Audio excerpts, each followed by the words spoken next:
이어서 우리가 그 진단 검사, 역학 조사에 대한 부분을 쭉 우리가 설명을 드렸는데 이 부분을 다시 한번 설명을 드리도록 그렇게 하겠습니다. 여기 보시면 그 역학 조사의 가장 기본적인 요건이 해당되는 조사에 있어서 그 목적에 얼마만큼 정확하게 이루어져 있는지, 즉 얼마만큼 정확성을 가지고 있는지에 대한 타당도에 대한 부분과 그다음에 측정에 대한 얼마만큼 일관성이 있게끔 신뢰를 가질 수 있는지에 대한 신뢰도 두 가지 측면을 가지고 우리가 접근을 한다라고 했었습니다.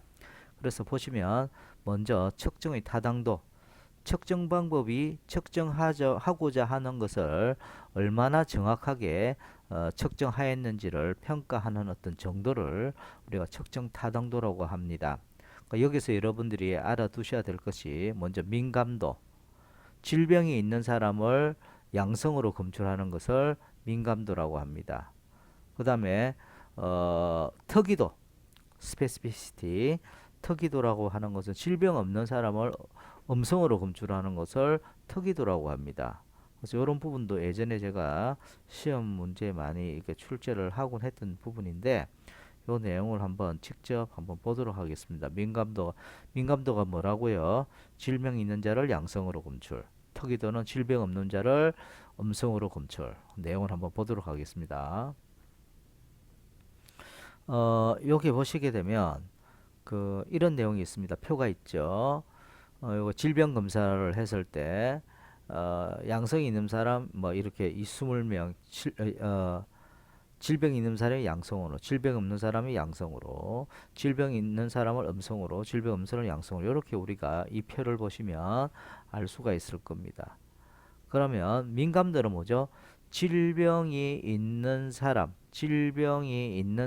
무엇으로요? 양성으로, 그죠? 검출하는 것이 어느 정도 되느냐라는 것이죠. 한번 볼까요? 질병이 있는 사람, 여기에 있는 실제 질병 이완된 사람이 총 몇 명입니까? 그죠? 여기 보시면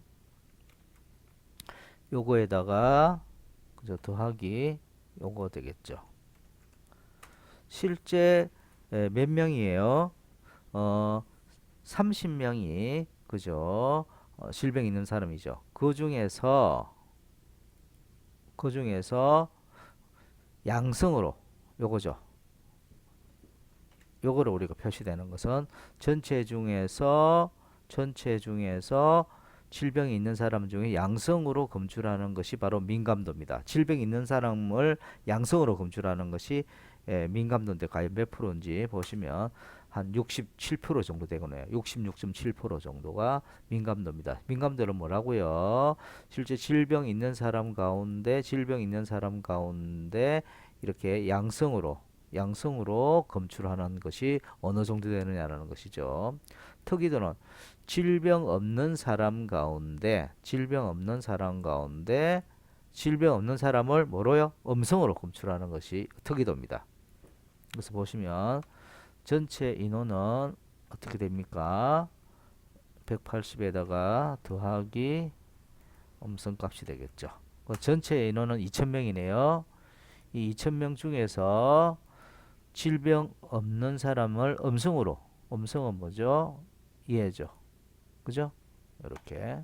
그래서 요 전체 중에서 저 질병 없는 사람을 음성으로 검출하는 것이 바로 특이도라고 했었죠.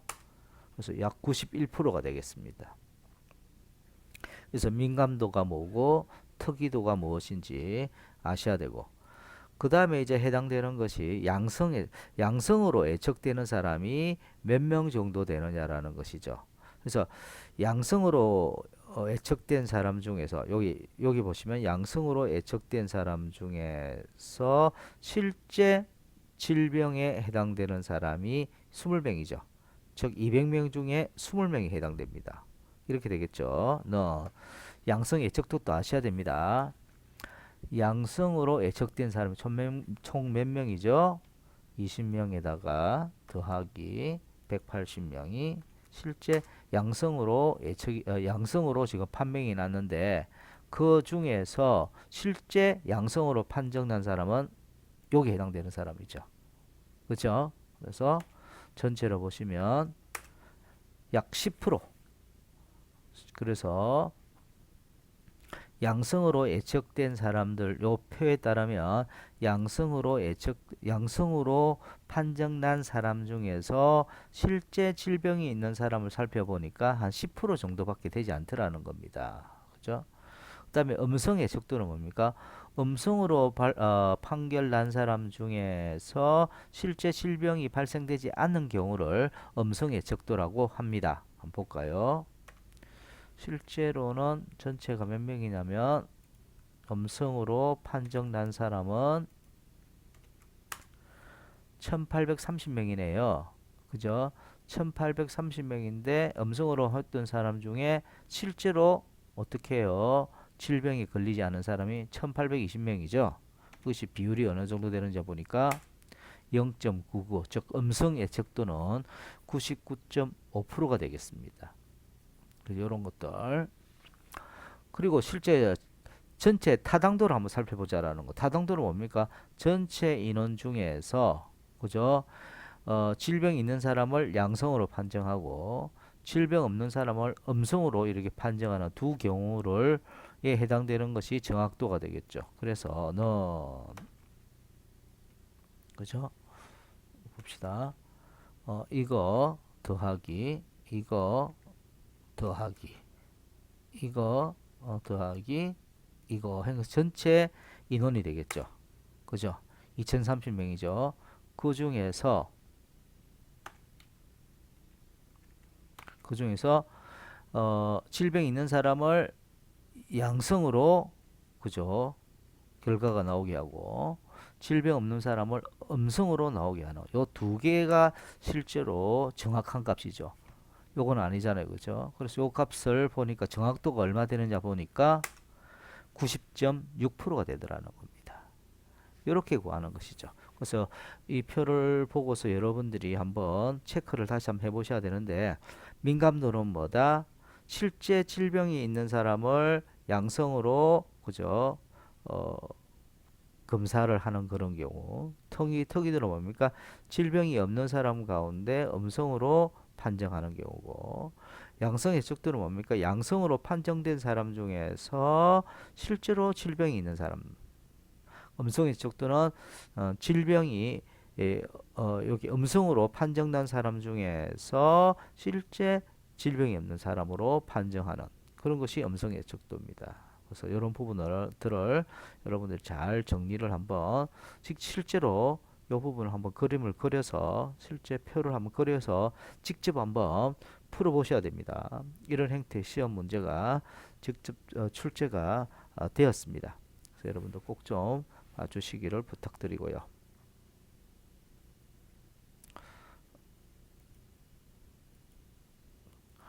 그래서 이런 부분 측정에 대한 타당도 부분을 우리가 한번 살펴봤고요. 여기 보시면 이번에는 측정의 신뢰도입니다. 신뢰도. 측정에 대한 신뢰도는 동일한 대상을 똑같은 방법으로 측정할 때 얼마나 일관성이 있느냐라는 것을 우리가 신뢰도라고 한다고 제가 이야기를 했었죠. 그 중에서 보시게 되면 2인 이상 관찰자가 관찰을 해서 동일한 결과를 얻을 수 있는 정도를 그죠? 바로 얼마만큼 신뢰도가 있는지를 측정하는 그런 경우겠죠. 또한 동일한 관찰자가 시간적 차이를 두고 관찰을 해서 동일한 결과를 얻을 수 있는 그런 정도를 우리가 신뢰도라고 합니다. 그런데 우리가 흔히들 이제 이렇게 많이 표현합니다. 이렇게 쭉 보시면 우리가 그 양궁이나 또는 사격 같은 거 이렇게 표적이죠. 표적이 이렇게 있을 때 표적이 이렇게 있을 때 예를 들어서 표적이 10점 만점은 여기잖아요. 이렇게 맞추었습니다. 이럴 경우에는 뭡니까? 신뢰도는 높지만 한 곳에 쭉 모여 있죠. 신뢰도는 높지만 어떻게 해요? 타당도는 떨어진다고 볼 수가 있죠. 물론 요렇게 한 곳에 이렇게 모여 있고 중심에 모여 있으면 이건 뭡니까? 신뢰도도 높고 그죠? 역시 타당도도 높습니다. 따라서 이러한 신뢰도가 높다고 해서 꼭 타당도가 높다고 볼 수는 없죠. 하지만 이런 타당도가 높으려고 그러면 반드시 신뢰도가 높아야 된다라는 것이죠. 이 그림을 봤을 때. 그래서 신뢰도를 높이기 위해서는 측정 오차를 좀 줄여주는 것이 좋다라고 보시면 된다라는 것입니다. 요거 잠시 조금 보고서